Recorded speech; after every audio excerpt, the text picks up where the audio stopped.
तो फ्रेंड्स, आज हम देखेंगे देवी सरस्वती का मंदिर कैसे बना, अढ़ाई दिन का झोपड़ा। तो इस हिस्ट्री के बारे में हम बात करें, हिस्ट्री ऑफ अढ़ाई दिन के झोपड़े के बारे में। तो ये वीडियो इंटरेस्टिंग होने वाला है और नॉलेजफुल वीडियो है। अगर आप इस चैनल पे फर्स्ट है तो आप इस चैनल को सब्सक्राइब जरूर कर लेना, जिससे कि इसी तरह की लेटेस्ट अपडेट आपको मिलती रहे। तो स्टार्ट करते हैं हमारा वीडियो। देवी सरस्वती का मंदिर कैसे बना, अढ़ाई दिन का झोपड़ा। सबसे पहले ये देवी सरस्वती का मंदिर था, उसको कैसे अढ़ाई दिन के झोपड़े के अंदर तब्दील कर दिया गया, इसकी हिस्ट्री हम देखते हैं। राजस्थान के अजमेर शहर में स्थित अढ़ाई दिन का झोपड़ा नामक एक ऐसी इमारत है जो भारत की सबसे पुरानी मस्जिदों में से एक मानी जाती है। ऐतिहासिक तथ्यों के अनुसार इस इमारत का नाम 1199 ईस्वी में दिया गया। ये इमारत अजमेर की सबसे पुरानी स्मारकों में से एक है। इसके नाम के विषय में माना जाता है कि यहाँ स्थित संस्कृत महाविद्यालय और मंदिरों के अवशेषों को मात्र अढ़ाई दिन के रिकॉर्ड के समय में नष्ट करके उन्हीं के अवशेषों में चंद बदलाव करके इस मस्जिद का रूप दे दिया गया और इसे नाम दिया गया कुव्वत उल इस्लाम मस्जिद। लेकिन यह इमारत अब भी मस्जिद कम और हिंदू मंदिर संरचना ज़्यादा दिख रही थी, इसलिए संवत इसका दूसरा नाम दे दिया गया अढ़ाई दिन का झोपड़ा। पिछले 800 वर्षों से भी अधिक समय से यह परिसर अढ़ाई दिन का झोपड़े नाम से विख्यात है। यह नाम इसलिए रखा गया क्योंकि इस परिसर के 3 मंदिरों को 2.5 दिन के भीतर मस्जिद के रूप में बदल दिया गया था। तराइन का द्वितीय युद्ध जो सन 1192 ईस्वी में लड़ा गया, उसके बाद मोहम्मद गोरी ने पृथ्वीराज चौहान को हराकर उनका वध करने के बाद विजेता के रूप में जब वह अजमेर से गुजर रहा था, तब उसने इस मंदिर के बारे में सुना। वह तुरंत इस मंदिर में आया और मंदिर को देखकर वह इससे इतना भयभीत हुआ कि उसने इसे तुरंत नष्ट करके उसके स्थान पर मस्जिद बनाने का आदेश दे दिया और कहा कि सारा काम 60 घंटों में पूरा हो जाना चाहिए ताकि लौटते समय वह नई मस्जिद में नमाज अदा कर सके। दरअसल इससे पहले इस स्थान पर सरस्वती कंठाभरण महाविद्यालय नामक एक संस्कृत विश्वविद्यालय था जो इस क्षेत्र के लिए विशेष महत्व रखता था। इसके अलावा इसी स्थान पर एक देवी सरस्वती का मंदिर और एक भगवान विष्णु का मंदिर भी था, जिसका निर्माण बिसलदेव चौहान ने करवाया था। इसलिए यहाँ स्थित संस्कृत महाविद्यालय की इमारत के कुछ अवशेष को तोड़ फोड़ कर उसके स्थान पर जैसे तैसे मुगल शैली के आधे अधूरे नक्काशीदार काम को इसमें थोप दिया गया और उसका नाम दे दिया गया कुव्वत उल इस्लाम मस्जिद, जबकि इसके मात्र कुछ हिस्सों को ही ढाया गया था।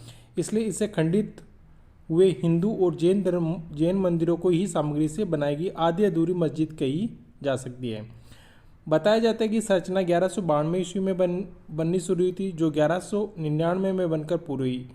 इसको बनाने में पूर्ण रूप से हिंदू राजमिस्त्रियों का ही योगदान रहा है। हालांकि यह इमारत भारत इस्लामी वास्तुकला का मिलता जुलता रूप है, लेकिन यहाँ गौर करने पर पता चलता है कि इस्लामी वास्तुकला तो इसमें नाम मात्र की है, लेकिन इससे भारतीय वास्तुकला और शिल्पकला आकर्षण और मनमोहक दिखती है। इसमें 2 प्रवेश द्वार है, जिनमें से एक दक्षिण में और एक पूर्व में। इसका प्रार्थना स्थल, जिसको मस्जिद में बदल गया था, पश्चिम में स्थित है, जबकि इसके उत्तर की ओर एक पहाड़ी चट्टान है। इसके पश्चिम की ओर स्थित असली मस्जिद की इमारत में हिंदू शैली में बने आकर्षक 10 गुंबद और 124 स्तंभ हैं, जबकि पूर्वी हिस्से में 92 स्तंभ है और शेष प्रत्येक कोने में 64 स्तंभ है। इस प्रकार पूरे भवन में 344 स्तंभ हैं, लेकिन अब इनमें से केवल 17 स्तंभों को ही ठीक ठाक हालत में देखा जा सकता है। इन स्तंभों पर तुरंत सुंदर आकर्षक और मनमोहक नक्काशी का काम किया गया है। पीले रंग के चूना पत्थर से बनाई गई इस इमारत में कुरान के अभिलेख है और अरबी शैली में कई प्रकार की नक्काशी भी इसमें बाद में जोड़ दी गई थी। यह मस्जिद दिल्ली की कुव्वत उल इस्लाम मस्जिद, जो कुतुब परिषद में स्थित है, उससे काफ़ी बड़ी और इसके 2 मुख्य प्रवेश द्वार हैं। इस मस्जिद को भारत इस्लामिक वास्तुकला का एक अच्छा उदाहरण इसलिए माना जाता है क्योंकि यह एक संस्कृत महाविद्यालय और एक पवित्र हिंदू मंदिर था, जिसे बाद में मस्जिद में बदल दिया गया और उसके अंदर के मात्र कुछ हिस्सों को प्राचीन भारतीय संस्कृति से संबंधित नक्काशियों और मूर्तियों को ही तोड़कर उनके स्थान पर इस्लामी रूप में थोप दिया गया था। आज भी इस मस्जिद के अंदर का हिस्सा मस्जिद से अलग हिंदू मंदिर की तरह से ही लगता है, इसलिए इसे सहज ही माना जा सकता है और इसमें कई ऐसी खूबसूरत नक्काशी है जो प्राचीन भारतीय हिंदू वास्तुकला से परिचित है, प्रेरित है और उससे प्राचीन हिंदू मंदिरों में देखा सकता है।